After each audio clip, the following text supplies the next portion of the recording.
ကောင်လေးဟာထူးဆန်းတဲ့အလင်းရောင်တွေထွက်ပေါ်နေတဲ့လေးတစ်ကိုင်းကိုတွေ့လိုက်ရတယ်။သူဟာဆက်စုကျင်စိမ့်နဲ့လေထဲမှာလွင့်ပြန်နေတဲ့အဲ့ဒီလေးကိုဆွဲချလိုက်ပြီးလေးကျိုးကိုတင်းအောင်ဆွဲလိုက်တဲ့အခါမှာတော့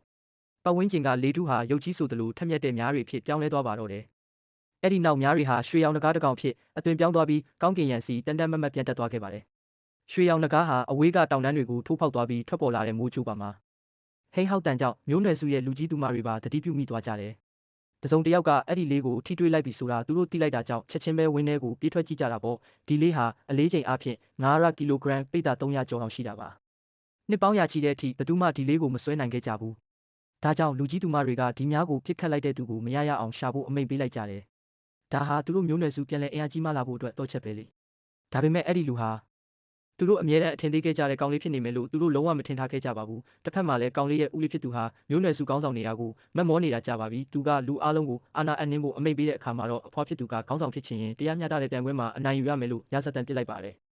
ပြိုင်ပွဲကတော့ရိုးရှင်းပါတယ်လေထဲကိုပစ်တင်လိုက်တဲ့ပကံပြပြန်အခု60ကိုဒုံးများတို့ darts တွေနဲ့အများဆုံးထိအောင်ပစ်နိုင်သူကအနိုင်ရမှာပါကောင်လေးရဲ့မိခင်ဟာတိုက်ခိုက်ရေးစွမ်းရည်မရှိသလောက်နှဲပါပေမဲ့တတိကိုမွေးပြီးစိန်ခေါ်မှုကိုလက်ခံလိုက်ပါတယ်ပထမအချီမှာမိခင်ဖြစ်သူကပကံပြတစ်ခုတည်းကိုပဲထိအောင်ပစ်နိုင်တာကြောင့်အားလုံးကဝိုင်းပြီးလှောင်ပြောင်ကြတာပေါ့အဲ့ဒီအချိန်မှာကောင်လေးကပလင်းဝါးဝါစီကိုတမင်တကာစီးသွားလိုက်ပြီးလေကအရန်တိုက်နေတာပဲချိန်လို့တော့မရဘူးလို့အော်ပြောလိုက်ပါတယ်မိခင်ဖြစ်သူကတော့ဒါဟာသူ့သားကလေဦးတိုက်ရက်ကိုတတိပေးနေတာမှန်ချက်ချင်းရိပ်မိသွားပါတယ်သူမဟာကိုနေဟန်ထားကိုပြင်လိုက်ပြီးပြန်ပစ်လိုက်တဲ့အခါမှာတော့စုစုပေါင်းပကံပြ9ခုကိုထိအောင်ပစ်နိုင်ခဲ့ပါတယ်ဒါပေမဲ့လည်းပြိုင်ဘက်တွေကတော့အထင်သေးနေတော့မှပဲပြိုင်ဘက်ရဲ့တပည့်ဖြစ်သူအလှည့်ရောက်တဲ့အခါပထမအချီမှာတင်6ခုထိအောင်ပစ်နိုင်ခဲ့တာကြောင့်သူနိုင်မှာတေချာနေပြီလို့ယုံကြည်နေပါတယ်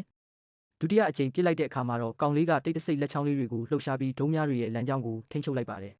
ဒါကြောင့်အဲ့ဒီတပည့်ဟာ3ခုပဲထိပါတော့တယ်ဒါကိုအဖွားဖြစ်သူကသတိထားမိသွားပြီးကောင်လေးမှာထူးခြားတဲ့ပါရမီရှိနေမှန်းသိသွားပါတယ်နောက်တစ်ချီမှာတော့ပြိုင်ဘက်ရဲ့စီနီယာဖြစ်သူကစင်ပေါ်တက်လာပြီးပထမအကြိမ်မှာ16ခုဒုတိယအကြိမ်မှာ10ခုထိအောင်ပစ်ပြလိုက်ပါတယ်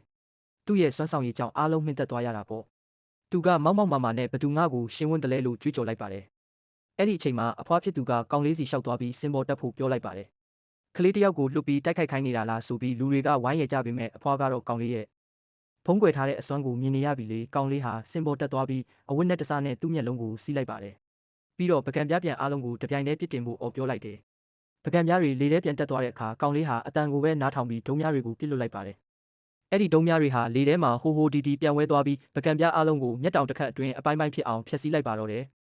ဒီတော့မှပဲအားလုံးကဒီကောင်လေးဟာတကယ်ကိုအစွမ်းထက်တဲ့ဝက်ဖုံးထားသောသခင် Headmaster တယောက်ဖြစ်မှန်းသိသွားကြပါတော့တယ်